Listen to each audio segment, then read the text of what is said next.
but like risky things, I think when I did Rainbow Mountain the first time and I free soloed 1,500 feet of 5-6 rock climbing. So again, like real rock climbing where, um, well, with that one, you would have time to think on your way down.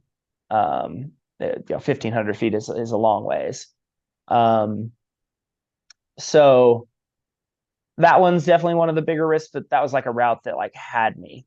It was like the first time I climbed it on a rope, I'm like, oh my God.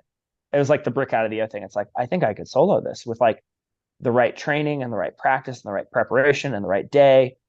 Um, and so that was actually one of the things that propelled my rock climbing was that sort of vision and passion and sort of just having this idea that I could go solo this 1,500 foot 5-6 route. Um, yeah, just it had me until I finally did it. It felt like a weight falling off my shoulders when I finally pulled the last real rock climbing moves of the route.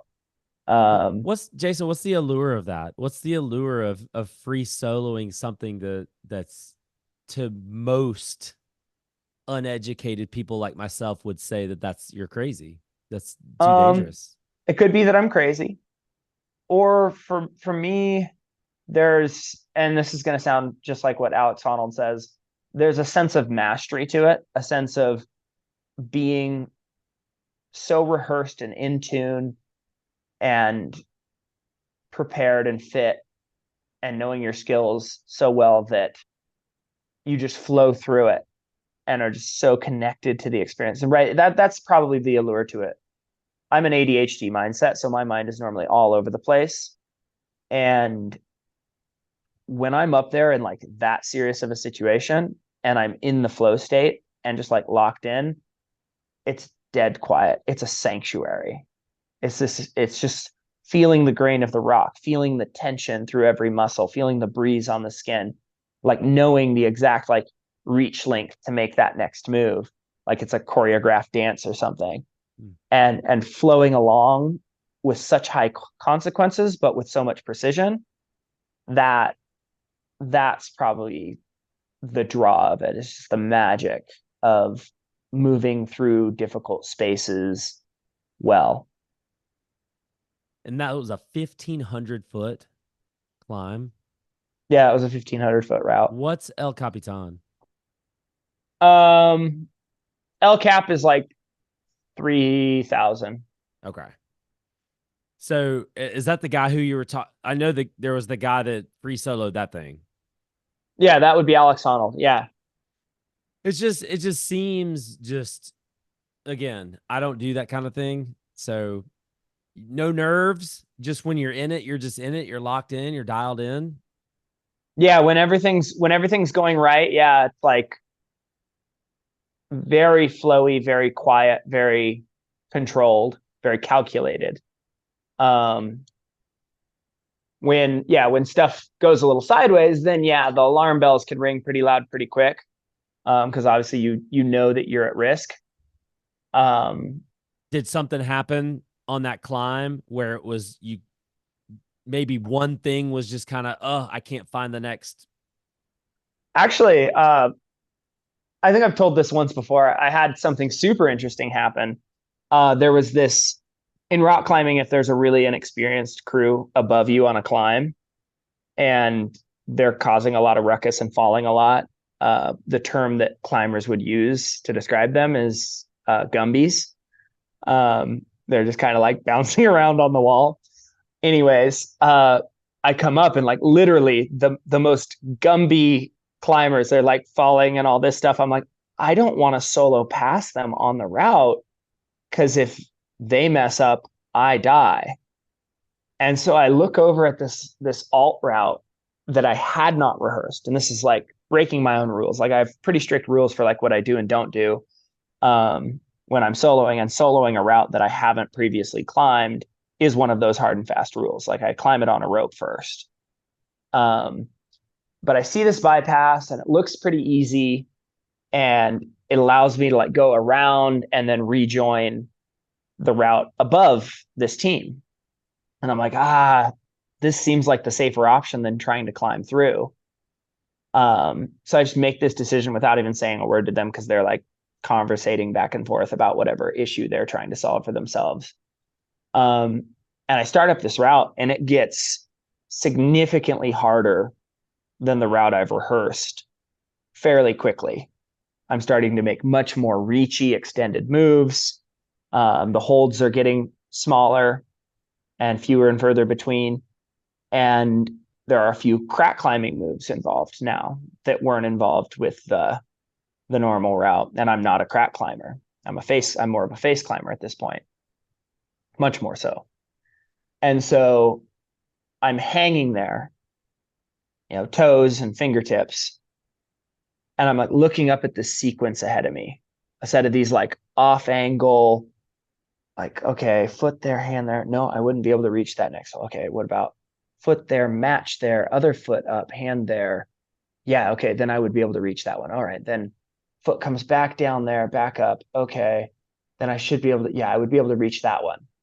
And look, I'm like hanging there, right, with limited amount of time, like running these sequences in my head to find the one that's like, I'm going to climb this once, and it's going to be the correct set of movements that moves me through it as quickly as possible back to the kind of easier terrain where I can see there's lots of big holds.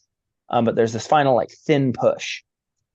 And just like this knowledge in my head as I'm like looking and like going, nope, that sequence doesn't work. Like, nope, that foot being there doesn't work. I'm like realizing like there's a limited amount of time I can hang on my fingers. There's a limited, like the clock is ticking. And that kind of brought the fear up, especially kind of as I was like kept running into these problems with my solutions as I'm like hanging there. And I just kind of remember sort of having to like slam my head back in a bit, like started to get a little bit of fear, and look around a bit and like consider mentally like down climbing the whole thing. And I was just like, no, solve the problem, climb the route. You can do this. Like none of this is that hard. And so finally find that sequence and slam my head in and just take a few deep breaths and then climb through and follow the exact pattern I'd like rehearsed in my head, and climb through the hard part and make the final reach to the good hold. And she's like, whoa, okay. And then traverse around on the pretty good holds back into the main route. And then it wasn't much beyond that I pulled the last few like real rock climbing, like hard rock climbing moves. Well, they're not hard, but they're easy, moderate rock climbing moves onto walkable terrain, or like fourth class, third class terrain.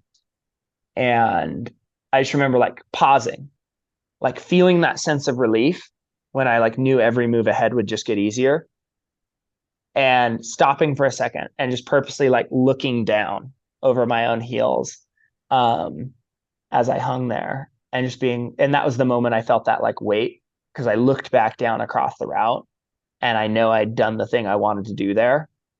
And that it was just like, I did the thing that's been like animating me to get stronger and mentally put together to do what I want to do in rock climb. It's like, I think this was kind of that, we did sort of poo poo. It's like, there's no big moment, but it's like, I have no interest right at this point. I'm 35.